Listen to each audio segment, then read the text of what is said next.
We are on Waiheke Island. We came here a little early.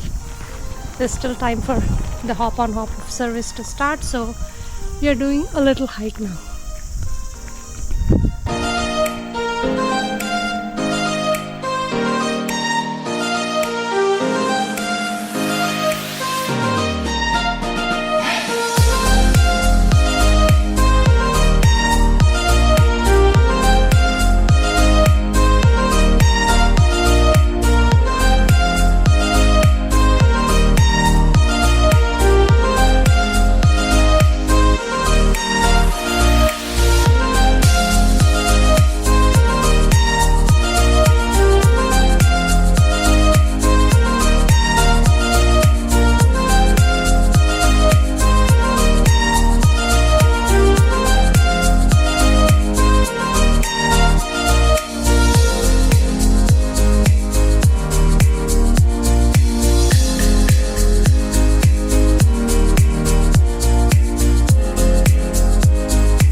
Welcome to the old growth of the forest, guys. So everything you see before you, this is all 700 years old.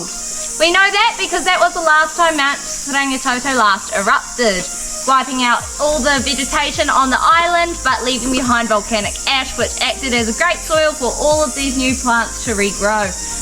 Where we zipped up the top, that was new growth forest that is only about 100 years old. So with this one, when the Europeans first came to New Zealand, they wiped out a lot of natural forests like this all across the country, and on Waiheke especially for farmland. We reckon they left this area alone because it's in a dark, damp valley and wouldn't be good for any farm activities. So luckily for us today, we are able to walk through it and share this with you guys.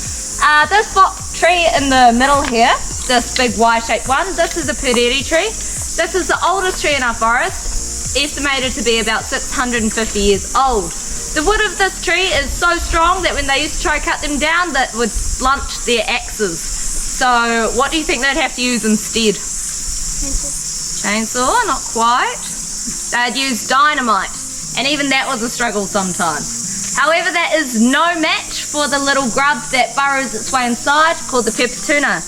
This little grub lives 6 years in the tree, ridding of all the viruses and bad stuff, keeping it nice and healthy. And then after 6 years, it goes through a transformation, kind of the way a caterpillar becomes a butterfly. This little guy will become a moth called the puriri moth, which is the largest moth in New Zealand with a wingspan of about 15 centimetres. Very large, but don't worry, you won't see it today. They are nocturnal, so they only come out at night.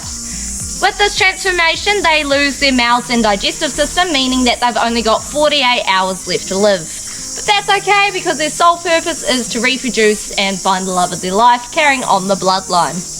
Alright guys, we're going to carry on through and we'll take a couple more stops.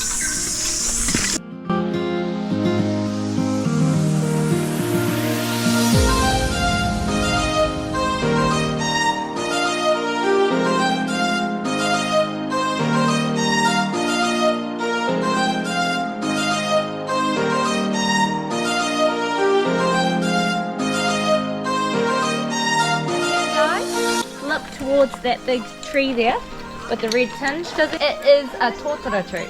So these are the second largest tree in New Zealand by volume. This one is only a baby, it's 150 years old, a very old baby, but they can live up to 2,000 years old. So this one can get up to 40 metres high and 4 metres wide. So when the Māori first came to New Zealand, they'd cut them down and use them for walkers. You guys would know what those are, eh? Māori war canoes, and it would be able to fit 120 grown men inside of them. So very large, and they'd use these trees because that red tinge means that they are hydrophobic, meaning they are waterproof. When the Europeans caught wind of this, they'd cut them down and use them for building materials to build houses. So without realising how long it took for them to regrow, they would cut all the trees down and then they ended up becoming endangered because another thing about these trees is they are dioecious, meaning they've got genders. This one here is a male, he is 150 years old, and through there, that way, is a female who is 85 years old.